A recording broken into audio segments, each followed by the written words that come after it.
So it's time to get you guys all caught up. It's been an interesting time as we move towards trying to reimagine our shelter on State Street. And so updates include we did delay applying for our conditional use permit, so that would afford us more opportunity to talk to the neighbors. We did get another public meeting done and a virtual meeting with one of the neighborhood associations.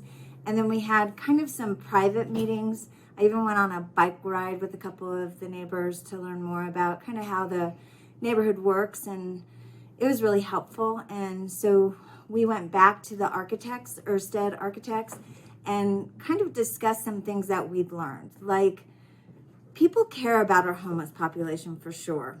And there's a movement called the Housing First approach, and it's basically, instead of transitioning from the street to a shelter, they believe it's best to transition into housing of your own, and then you can elect to do supportive services and things like that. But you need to have housing to do housing first, and so it's a struggle across the country.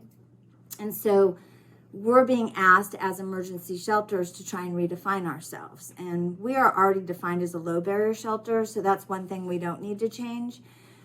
The other thing is when you're creating stability, you want to be available to serve 24 hours a day, 7 days a week. And so this new shelter project will in fact be a day shelter and a night shelter, and also we'll have all of our daytime programs that currently exist in our shelter.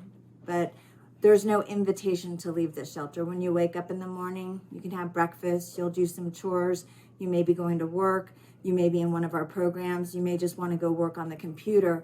You get to kind of choose how you utilize the space as we help you, transition.